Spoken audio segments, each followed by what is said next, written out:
compris à l'intro, aujourd'hui on va parler de Stranger Things. Cette série qui est malheureusement aujourd'hui terminée.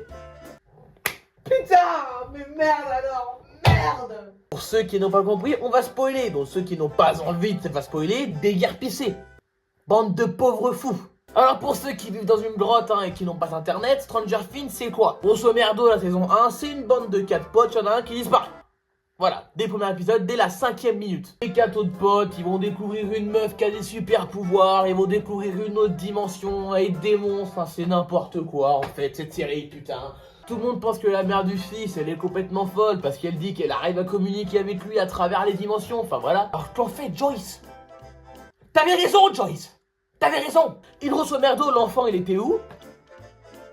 Bah chez lui, tout simplement. Mais dans une autre dimension, ce qui fait que il était pas vraiment chez lui. Moi je me dis quand les frères Duffer, les créateurs de cette série, ils ont parlé de ça aux scénaristes, ils devaient être un peu perdus, les frérots. Alors du coup, en fait, Will, il a disparu, mais il est chez lui. Non mais je comprends pas, s'il est chez lui, logiquement, on le retrouve facilement, non? Pas de problème. Non, parce qu'il est chez lui, mais dans un autre monde. Le monde à l'envers. Attends, je comprends pas, il est chez lui, mais pas chez lui, j'arrive pas à suivre. Non, il est chez lui, mais dans un autre monde. Attends, il est chez lui, mais dans un monde à l'envers, mais s'il est à l'envers, il tient pas, enfin, il y a la gravité qui tient, enfin, bon. Oui, en fait, il est au parc dans un autre monde. Ah quoi? Oh, et puis merde, je comprends rien, putain. Il est chez lui, oui, chez là, mais à l'envers. Je m'amène à vous dire que dans cette série, surtout dans les 3 premières saisons, il y a beaucoup de disparitions. Du coup, moi, je me pose une question. Vous êtes où, les policiers, en fait? Parce que dans la saison 1, t'as peut-être Hopper qui se bouge le cul, mais le reste, dans la saison 2 et 3, bah y a rien, en fait. Il y a 40 disparitions en 2 ans, mais tranquille. Qu'est-ce qu'il y a encore? Bon, chef, c'est la 40e disparition en 2 mois, faut commencer à se bouger là, non? Non, mais j'en ai rien à foutre de ça, les jeunes, ils ont qu'à se démerder, hein. C'est adolescent, j'ai envie de te dire. Faut bien que jeunesse se fasse, quoi. C'est bizarre, monsieur, adolescent ou pas, ça fait 2 semaines les gamins sont introuvables, pourrait peut-être commencer à se bouger le cul. C'est bon, 40, 100, 1000, c'est pas la mer à boire. Monsieur, faut y aller quand même là, non? Ouais, écoute, j'ai pas que ça à faire. Caro! Ouais, Caro! Ramène des beignets, s'il te plaît. Merci. Et c'est dans la saison 4 où on a l'arrivée du fameux grand méchant Vecna qui là commence à faire des meurtres mais absolument atroces, que les policiers se disent « Ah! Peut-être que... » Et c'est dans cette saison 4 qu'on découvre le personnage du GOAT. Eddie. Putain, Eddie, non, pourquoi t'es mort? Non! Alors après, c'est peut-être une unpopular opinion, mais pour moi, la mort d'Eddie est en dessous de la mort de Bob. Voilà, c'est dit. Émotionnellement parlant, Bob c'est là, t'as Joyce qui pleure, elle est en larmes, t'as Eddie qui est là, bon, c'est triste, mais un chouïa en dessous. Bon, il y a eu une bataille finale contre le vrai méchant, finalement, ils arrivent à le tuer, il ne meurt pas vraiment, ce qui nous amène à cette saison 5. Saison 5, là, c'est vraiment...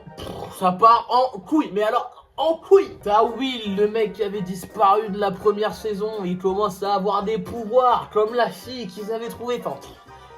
Bon, je vous épargne toute la saison, mais globalement, à la fin, ils affrontent le grand méchant, ils le battent, et t'as 11 qui meurt. Il meurt. Merde, non! Bon, après, on apprend que finalement, elle est peut-être pas morte, et que c'est à nous de notre faire notre propre idée. I believe. Après 11, j'ai pas de mytho, frérot, dans cette saison, t'as pas été quand même incroyable. C'est-à-dire qu'on peut se permettre de dire que son jeu d'acteur... un peu moins ouf quand même. Moi j'aime bien cette actrice, mais là, quand à chaque fois qu'on t'annonce un truc, t'as la même émotion... c'est pas normal, frérot. C'est pas normal. Bon, Eleven, on a besoin de toi pour battre Vecna, le méchant le plus puissant de l'univers. Ok. Bon, écoute, Eleven... Hopper est mort. Mince. Là, Eleven, ça y est, on a perdu. Il est beaucoup trop fort, on est mort. C'est dommage ça.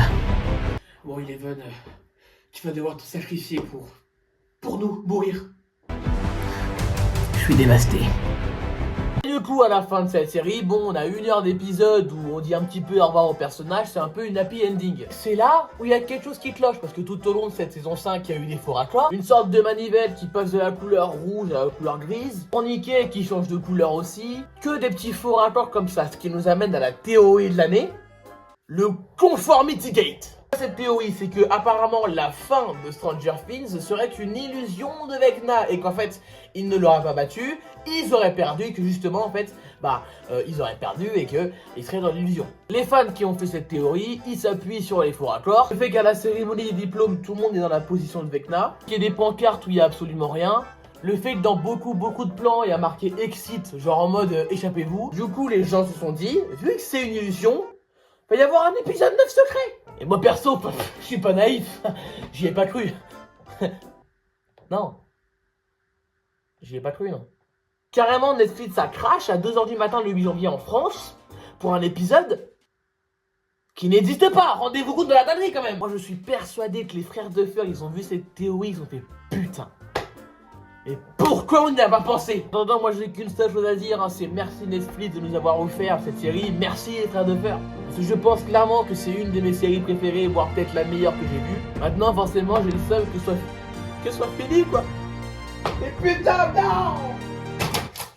Non! Bon, de toute façon, il y aura un dessin animé, il y aura des spin-offs, l'univers n'est pas complètement fini. En attendant, j'espère que vous avez kiffé cette vidéo, n'hésitez pas à liker, commenter, partager, vous connaissez la recette. C'était Edo. Ciao! Bon, j'avoue, j'ai pas été très actif, là, ça fait 3 mois que j'ai pas posté, mais vous inquiétez pas.